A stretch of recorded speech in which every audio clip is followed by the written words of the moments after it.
Hello बच्चों, आज हम पढ़ने जा रहे हैं क्लास 9th का चैप्टर 1 जिसका नाम है नंबर सिस्टम। ठीक है, नंबर सिस्टम बेसिकली पहला चैप्टर है। तो इसमें हम क्या पढ़ेंगे? बेसिकली हम पढ़ेंगे सबसे पहले नंबर्स के बारे में। क्या होते हैं नंबर्स? तो नंबर बेसिकली देखा जाए तो दो तरीके के नंबर्स होते हैं। कौन कौन से होते हैं? एक तो होता है रियल नंबर और दूसरा क्या होता है? Imaginary numbers. यहाँ हमने लिखा है। अब रियल नंबर्स कैसे होते हैं? अगर हम बात करें रियल नंबर्स की, तो आपका रियल नंबर होता है, ठीक है ना। तो जैसे आप लोगों ने पढ़ा होगा नंबर लाइन पढ़ा होगा। यहाँ 1 2 0, इधर -1 -2 -3, ठीक है ना। तो आप लोगों ने नंबर लाइन पढ़ा होगा। तो नंबर लाइन में बहुत सारे नंबर्स को रिप्रेजेंट करना सीखा होगा, फ्रैक्शंस को, सारे सबको जितने को सीखा है। तो वो नंबर्स जिनको हम क्या कर सकते हैं, नंबर लाइन पे रिप्रेजेंट कर सके, उनको हम क्या बोलेंगे? Real numbers. ठीक है ना। अब इसको यहाँ लिखना चाहे तो क्या लिख लेते हैं? Numbers which can B represented on number line। ठीक है ना। और दूसरे जो नंबर होते हैं वो कैसे होते हैं? Imaginary numbers. इमेजिनरी नंबर्स कैसे नंबर्स होते हैं? अब आप समझो कि जैसे कहीं नंबर्स लिखा हुआ है √-1, तो अब √-1, अब आप खुद सोचो कि क्या स्क्वायर रूट के अंदर नेगेटिव नंबर आ सकता है? नहीं आ सकता। तो ऐसा नंबर जो पॉसिबल ना हो उसको हम क्या बोलेंगे? Imaginary numbers. इनके बारे में हम अभी पढ़ते नहीं है। इनके बारे में हम क्या होगा, जब 11th में पहुंचेंगे तब पढ़ेंगे। ठीक है ना। अब हम बात करें, बेसिकली हमको जो पढ़ना है वो किसके बारे में पढ़ना है? रियल नंबर्स के बारे में पढ़ना है। तो रियल नंबर्स बेसिकली दो तरीके के नंबर से मिलकर बनते हैं। कौन कौन से नंबर्स हो गए? एक हो गया रैशनल नंबर और दूसरा हो गया इर्रेशनल नंबर्स। रैशनल नंबर आप लोगों ने पढ़ा होगा। क्या पढ़ा था? क्या पढ़ा है कि a number which can be represented in form of p upon q। कोई भी नंबर जिसको हम p अपॉन q के फॉर्म में रिप्रेजेंट कर पाएंगे उनको हम क्या बोलेंगे? Rational numbers.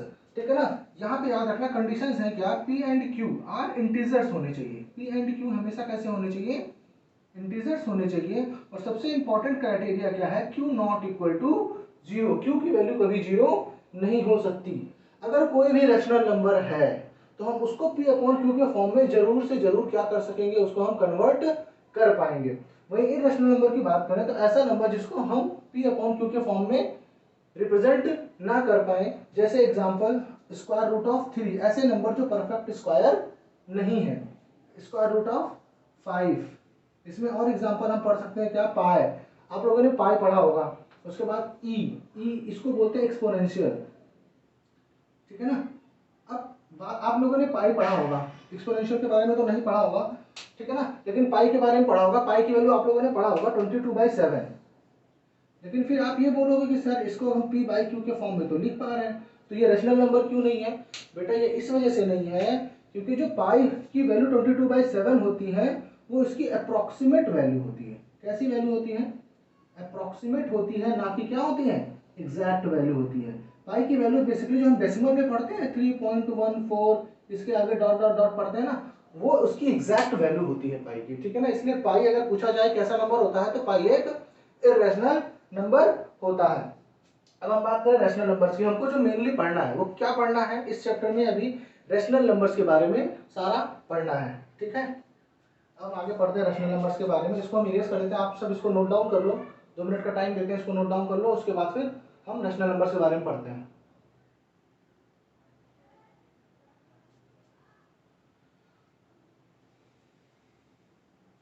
होप आप सब लोगों ने नोट डाउन कर लिया होगा इसको।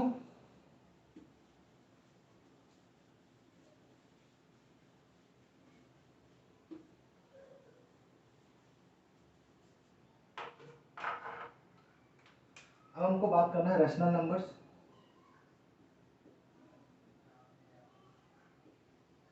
अब रैशनल नंबर्स हमने क्या पढ़ा? इनको हम p/q के फॉर्म में रिप्रेजेंट कर पाएंगे। थोड़ी सी हम बात इरेशनल नंबर की भी करेंगे, इरेशनल नंबर की भी करेंगे थोड़ी सी बात,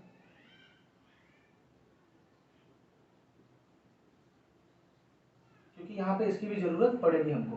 देखो इसमें एक क्राइटेरिया और है, p/q के फॉर्म में तो चलो रिप्रेजेंट करेंगे। इरेशनल नंबर की बात हम और करें तो इनको एक तरीके से और रिप्रेजेंट कर सकते हैं, जैसे डेसिमल नंबर्स। जैसे रैशनल नंबर्स किससे मिलकर बना हुआ है? तो रैशनल नंबर्स आप लोगों ने अभी तक जितने भी नंबर्स पढ़े हैं, क्या पढ़े हैं? इंटीजर्स। वो सारे क्या है? रैशनल नंबर्स हैं। आपने होल नंबर पढ़ा, वो भी क्या है? रैशनल नंबर्स है। आपने नेचुरल नंबर पढ़ा, ये भी क्या है? एक, ठीक है ना, रैशनल नंबर है। फिर आपने डेसिमल्स पढ़े, क्या पढ़े, डेसिमल्स पढ़े, ये भी कैसे हैं, रैशनल नंबर है। फिर फ्रैक्शंस पढ़े, ठीक है ना, ये सारे आपने जितने भी नंबर पढ़े हैं ये सारे कैसे नंबर्स हैं, रैशनल नंबर्स हैं। क्योंकि जैसे इंटीजर्स है, जैसे अज्यूम करो -2 है, अब आप बोल सकते हो कि सर इसको p बाई क्यू के फॉर्म में कैसे रिप्रेजेंट कर सकते हैं, तो अगर -2 है तो हम क्या लिख सकते हैं, -2/1 लिख सकते हैं, नहीं लिख सकते हैं, तो अब इसको हम p बाई क्यू के फॉर्म में क्या कर पा रहे हैं, रिप्रेजेंट कर पा रहे हैं, इसलिए क्या है, एक रैशनल नंबर है। होल नंबर की बात करो तो 3, जैसे 3 है 3/1, नेचुरल नंबर की बात कर लो तो 2/1, जैसे होल नंबर में 0/1 भी लिख सकते हैं। डेसिमल्स है, जैसे 3.14 लिखा हमने, क्या लिखा हुआ है, 3.14 लिखा हुआ है। तो अब इसको अगर p बाई क्यू के फॉर्म में कन्वर्ट करना है तो हमने सीखा है क्या कि डेसिमल हटाते हैं, तो यहाँ पे क्योंकि 2 प्लेसेस पे डेसिमल लगा हुआ है तो यहाँ पे क्या हो जाएगा, 100 लग जाएगा, ठीक है ना। उसके बाद इसको रिड्यूस कर लेंगे हम, 157 2 से कैंसिल आउट करेंगे, ये 50, तो बेसिकली ये कितना हो जाएगा, 157/50 रिप्रेजेंट हो गया p बाई क्यू के फॉर्म में, जहाँ पे 157 भी क्या है, इंटीजर है, और 50 भी क्या है, इंटीजर है। फ्रैक्शंस की तो फ्रैक्शन तो बात करो तो 3/5, ये क्या है, ये तो p बाई क्यू के फॉर्म में रिप्रेजेंटेड ही है, ठीक है ना। अब रैशनल नंबर्स हम बात करें, जैसे ये तो ऑलरेडी p बाई क्यू के फॉर्म में दिख रहे हैं, लेकिन कुछ और नंबर होंगे, जैसे आप लोगों ने कई बार देखा होगा 3.7 बार, इस तरीके के नंबर देखे होंगे, 3.01 बार, इसका मतलब क्या हो गया कि 3.7 बार का मतलब ये 7 क्या हो रहा है आपका, बार बार रिपीट हो रहा है। 3.01 का मतलब हो गया 3.01 01 01 डॉट डॉट डॉट, ये रिपीट हो रहा है। तो जब कोई नंबर, कैसा कोई भी डेसिमल नंबर कैसा होता है, हम बोल सकते हैं बेटे डॉट डॉट डॉट का मतलब ये कभी टर्मिनेट नहीं होगा, टर्मिनेट का मतलब कभी भी एंड नहीं होगा, ये इनफाइनाइट नंबर ऑफ टाइम्स आएगा। तो जब कोई नंबर हमारा कैसा होता है, नॉन टर्मिनेटिंग, टर्मिनेट ना हो बट रिपीटिंग हो, कैसा हो, रिपीटिंग हो, रिपीटिंग को और क्या बोलते हैं बेटा, रिकरिंग भी बोलते हैं, ठीक है ना। तो हम ऐसे नंबर को क्या बोलते हैं, इसको भी हम रैशनल नंबर ही बोलेंगे, क्या बोलेंगे हम, रैशनल नंबर बोलेंगे। अब आप ये कहोगे कि सर इसको p बाई क्यू के फॉर्म में कैसे कन्वर्ट कर सकते हैं अगर ये रैशनल नंबर है, तो ये हम अभी आगे सीखेंगे कि इसको कैसे हम कन्वर्ट करते हैं। अब बात करें इररेशनल नंबर की, तो इररेशनल नंबर अगर नंबर होंगे तो वो एक और तरीके से पता चल सकता है, कैसे कि अगर वो नॉन टर्मिनेटिंग है बट नॉन रिपीटिंग होनी चाहिए, कैसे होने चाहिए, नॉन रिपीटिंग, तो हम उनको बोल सकते हैं कि वो कैसे नंबर है, नॉन रिपीटिंग बोल लो या फिर और रिकरिंग कर लो, तो ऐसे नंबर क्या हो जाते हैं, इररेशनल नंबर हो जाते हैं। जैसे एग्जांपल है 1.01 0 फिर 0 1 1 1 0 1 1 1 1, तो यहाँ पे देखो डॉट डॉट डॉट अगर लगा है, डॉट डॉट डॉट लगा है, इसका मतलब ये एंड नहीं हो रहा और ये रिपीट भी नहीं हो रहा है, तो हम इसको क्या बोलेंगे, ये कैसा नंबर है, non terminating non repeating number है, और इसी को हम क्या बोलेंगे, इररेशनल नंबर, ठीक है ना। अब आगे हमको क्या पढ़ना है कि जो इस तरीके के इररेशनल नंबर्स हैं ये एग्जाम में आते हैं कैसे, ये 3.7 बार 3.01 बार, इनको हम p बाई क्यू के फॉर्म में कैसे रिप्रेजेंट करें, इसके बारे में हमको आगे पढ़ना है। तो कैसे पढ़ स्टार्ट करते हैं, इसको पहले इरेज कर लेते हैं, आप इसको नोट डाउन कर लो पहले।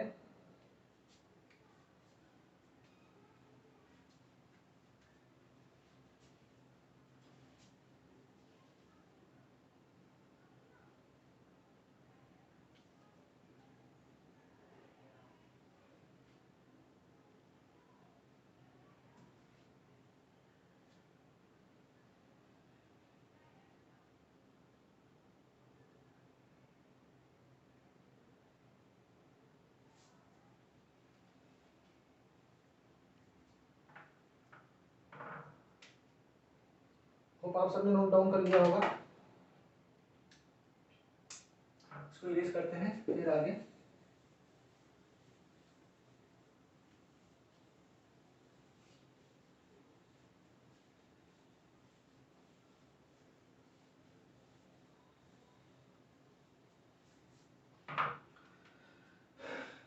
तीन क्वेश्चन करते हैं, सबसे पहले कि 0.3 बार इसको रिप्रेजेंट करना है।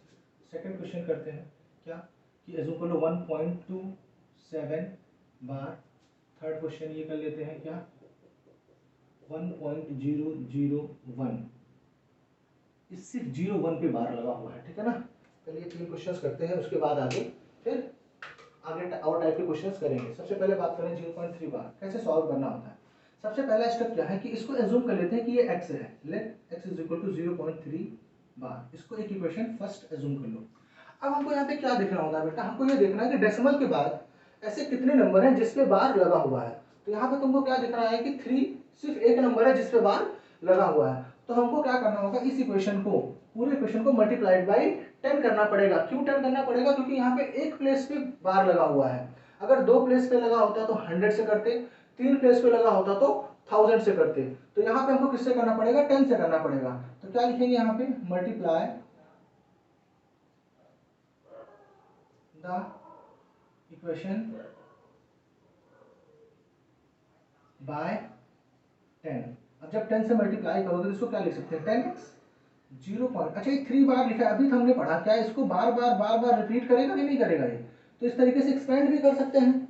इससे थोड़ा सा हमको क्वेश्चन समझना आसान हो जाएगा, इसलिए हमने इसको एक्सपेंड कर लिया है। अब जब हम अगर 10 से मल्टीप्लाई करते हैं, 10 से 10 से 100 से, तो हम क्या करते हैं, हमने लोअर क्लासेस में क्या पढ़ा हुआ है कि सिर्फ और सिर्फ डेसिमल को क्या करते हैं, मूव करते हैं। क्या करते हैं, मूव करते हैं। तो इसको याद रखो, जब भी मल्टीप्लाई करते हैं तो जो डेसिमल होगा MR राइट साइड मूव होगा। कहाँ मूव होगा, राइट साइड मूव होगा। और अगर डिवाइड करते हैं तो लेफ्ट साइड मूव होगा, MRDL। इस चीज को याद रख लो कि अगर मल्टीप्लाई करेंगे तो राइट साइड और डिवाइड करेंगे तो लेफ्ट साइड जो तुम्हारा है वो डेसिमल प्लेस मूव करेगा। अब देखो, अगर मल्टीप्लाई करेंगे तो राइट साइड, जब यहाँ से, क्योंकि 10 से मल्टीप्लाई हो रहा है तो सिर्फ एक प्लेस डेसिमल मूव करेगा। तो ये डेसिमल है तो यहाँ से मूव करके कहाँ चला आएगा, यहाँ आ जाएगा। अब इसको हम इसको लिख सकते हैं, क्या लिख सकते हैं, 10x is equal to 3.333 dot dot dot dot dot dot infinite तक लिख सकते हैं। अब क्योंकि ये फिर से इनफाइनाइट तक है तो हम इसको फिर से ऐसा लिख सकते हैं, 10x इज इक्वल टू 3.3 बार। अब ये हो गया हमारा इक्वेशन 2। इसको क्या बोलेंगे हम, इक्वेशन 2। अब हमको क्या करना है, जहाँ पे देखो डेसिमल के बाद 3 बार है, और जो हमने मेरा मेन इक्वेशन था उसके पास में डेसिमल के बाद 3 बार है। तो हम इसको क्या करेंगे, सेकंड में से इक्वेशन 2 में से इक्वेशन 1 क्या करेंगे, हम सब्ट्रैक्ट कर देंगे। तो सब्ट्रैक्ट जब करते हैं तो ध्यान रखना, LHS से सब्ट्रैक्ट होगा, LHS, ठीक है ना, LHS से सॉल्व होगा, और RHS को क्या करेंगे, RHS से सब्ट्रैक्ट करेंगे। अब यहाँ पे देखो LHS क्या है, 10x, और यहाँ पे LHS क्या है, x है। तो अब 10x में से माइनस एक्स सब्ट्रैक्ट किया, फिर इक्वल टू लगा हुआ है, दोनों जगह पे इक्वल टू लगा देते हैं। अब 3.3 बार माइनस 0.3 बार। अब एक चीज आपने पढ़ा होगा कि अज्यूम करो 3.56 माइनस 2.56, अगर ये डेसिमल के बाद के नंबर सेम है तो सिर्फ हम क्या कर लेते हैं, इंटीजर्स को सब्ट्रैक्ट कर लेते हैं, हमारा आंसर आ जाता है, क्योंकि 1.00 हो जाएगा। तो यहाँ पे भी आप देखो डेसिमल के बाद 3 बार यहाँ पे भी है, डेसिमल के बाद 3 बार यहाँ पे भी है। तो हम सीधे क्या करेंगे, जो डेसिमल के पहले नंबर है उनको नॉर्मल सब्ट्रैक्ट करके हम अपना आंसर निकाल सकते हैं। तो 3 माइनस 0 कितना हो जाएगा, 10x माइनस x हो जाएगा 9x, और 3 माइनस 0 कितना हो गया, 3। तो यहाँ से x इज इक्वल टू कितना हो जाएगा, 9 इधर मल्टीप्लिकेशन में है तो इधर आएगा डिवीजन में, इसको हम कन्वर्ट करेंगे तो 1/3। अब ये हमारा p/q के फॉर्म में क्या हो गया है, कन्वर्ट हो गया है। ठीक है ना, ये हमारा फाइनल आंसर हो गया। आप लोग इसको नोट डाउन कर लो, फिर हम लोग सेकंड क्वेश्चन करते हैं।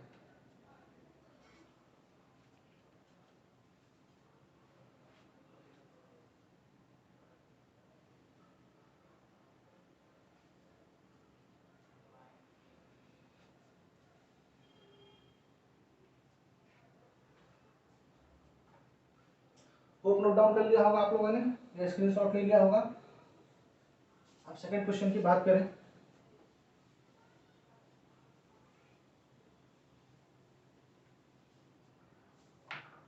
सेकंड क्वेश्चन क्या लिखा हुआ है, 1.27 बार, ठीक है ना। तो x इज इक्वल टू 1.27 बार। सबसे पहले मैंने क्या कहा था, इसको इक्वेशन 1 एज्यूम कर लो। अब यहाँ पे देखो हमने क्या पढ़ा था कि डेसिमल के बाद हमको ये देखना है कितने नंबर पे बार लगा हुआ है। तो डेसिमल के बाद यहाँ कितने नंबर पे बार लगा हुआ है, 2 नंबर पे बार हमको दिख रहा है। तो हम यहाँ पे किससे मल्टीप्लाई करेंगे बच्चों, किससे करेंगे, हाँ 100 से करेंगे ना। तो इसको क्या करेंगे, मल्टीप्लाई द इक्वेशन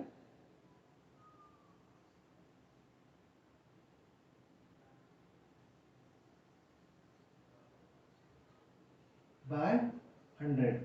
और जब 100 से मल्टीप्लाई करेंगे तो ये 100 इंटू एक्स कितना हो जाएगा, 100x इज इक्वल टू 1.27। इसको लिख सकते हैं इस तरीके से, डॉट डॉट डॉट इंटू 100। अब जब 100 से मल्टीप्लाई करेंगे तो डेसिमल प्लेस क्या होगा, मूव करेगा 2, तो यहाँ आ जाएगा। तो 100x इज इक्वल टू कितना हो जाएगा, 127.27 डॉट डॉट डॉट डॉट। अब हम क्या कर सकते हैं, क्योंकि ये 27 रिपीट कर रहा है अपने आप को, तो हम इसको फिर से लिख सकते हैं 27 बार। क्या लिख सकते हैं? 27 बार। अब इसको एज्यूम कर लेंगे इक्वेशन 2। अब यहाँ देखो डेसिमल के बाद क्या है? 27 बार। यहाँ पे भी डेसिमल के बाद क्या है? 27 बार। अब हम इसको क्या कर सकते हैं? सब्ट्रैक्ट कर सकते हैं। तो सब्ट्रैक्ट करने के लिए मैंने क्या बताया था? Equation 2 minus equation 1। अब जो सब्ट्रैक्शन करना है, क्या करना है? LHS में से LHS को सब्ट्रैक्ट करना है। It means 100x minus x, 100x minus x equal to RHS से RHS। तो इक्वेशन 2 में RHS है 127.27 बार माइनस 1.27 बार। अब डेसिमल के नंबर से, डेसिमल के बाद जो नंबर्स हैं उनसे कोई मतलब नहीं, वो जीरो हो जाएंगे। तो 127 में से जब 1 सब्ट्रैक्ट करोगे तो यहाँ आ गया 126। इसको सब्ट्रैक्ट किया तुमने तो कितना आ गया? 99x। तो यहाँ से x इज इक्वल टू कितना हो गया? 126 डिवाइडेड बाई 99। अब इसको जब कैंसिल आउट करोगे तो 3 4 12, 3 2 6, 30 जा, अब ये और कटेगा 11 जा, 3 14 जा। तो x इज इक्वल टू कितना आ गया? 14/11। ये तुम्हारा 3/2 के फॉर्म में क्या हो गया? कन्वर्ट हो गया तुम्हारा 1.27 बार। आप सब इसको नोट डाउन करो, फिर नेक्स्ट क्वेश्चन करते हैं।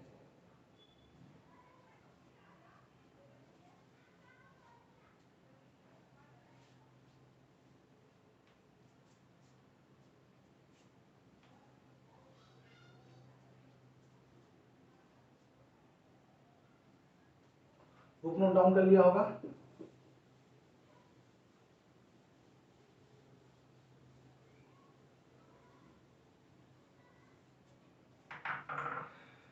लास्ट क्वेश्चन की बात करें, इसमें थोड़ा सा कंसेप्ट चेंज होगा। सॉल्व उसी तरीके से करना है बट थोड़ा सा सेम होगा। सबसे पहले जूम कर लेते हैं जो हम लोग सब में करते आ रहे हैं, इक्वेशन 1। अब यहाँ पे क्योंकि आप देखो डेसिमल के बाद क्या है? एक ऐसा जीरो है जिसपे बार नहीं लगा हुआ है, उसके बाद 0 1 पे बार लगा हुआ है। तो सबसे पहले यहाँ पे क्या करते हैं? सबसे पहले यहाँ पे ये कंसेप्ट होगा कि सबसे पहले हमको ये देखना है कि डेसिमल के बाद ऐसे कितने नंबर्स हैं जिन पे बार नहीं लगा हुआ है। तो यहाँ पे कितने नंबर है डेसिमल के बाद? सिर्फ ये 0 है जिसपे बार नहीं लगा हुआ है। तो हम क्या करेंगे? सिर्फ एक नंबर है तो इस इक्वेशन को पहले हम 10 से मल्टीप्लाई करेंगे ताकि हमारे पास क्या हो? डेसिमल के बाद सिर्फ ऐसे नंबर बचे जिसपे बार लगा हो। तो हम इसको क्या करते हैं? सबसे पहले मल्टीप्लाई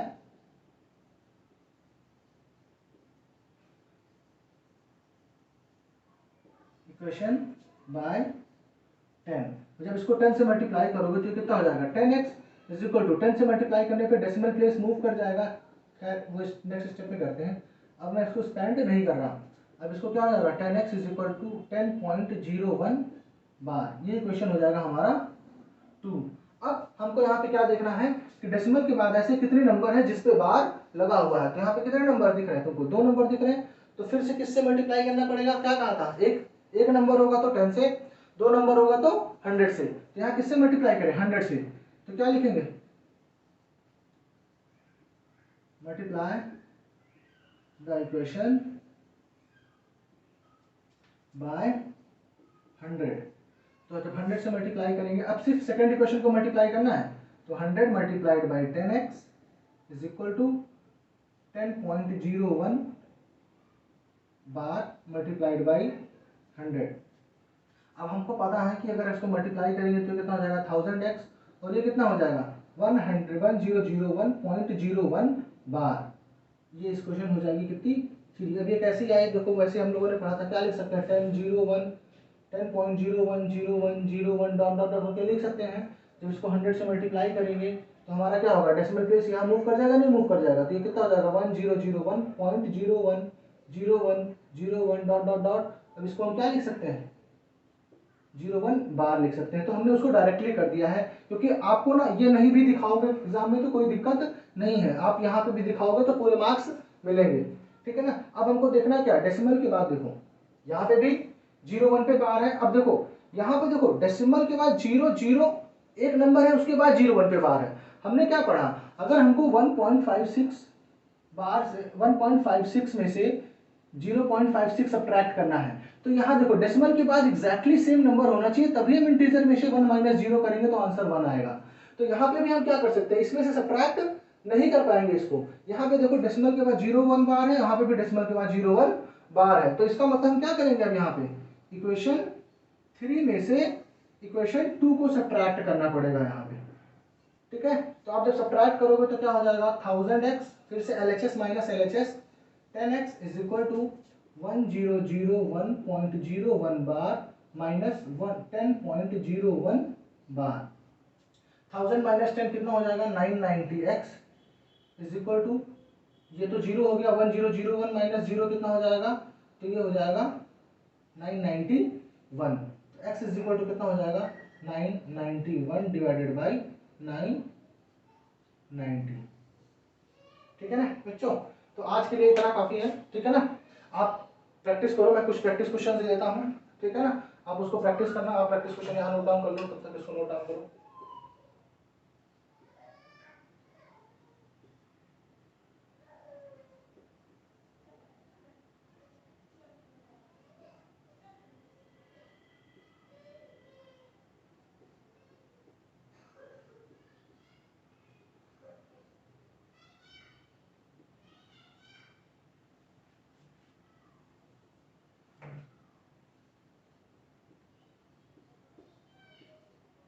सिर्फ 5 पे बाहर लगा हुआ है, यहाँ पे ध्यान रखना, ठीक है ना। आपको ये 5 क्वेश्चन आपके लिए होमवर्क में है, आप इसको कंप्लीट करके कमेंट बॉक्स में आप इसके आंसर्स बताइएगा, मैं आपको रिप्लाई करूंगा कि ये सही है या फिर नहीं, या फिर जो भी होगा इसका हम सोल्यूशन फिर बाद में डिस्कस कर लेंगे, ठीक है ना। थैंक यू बच्चों।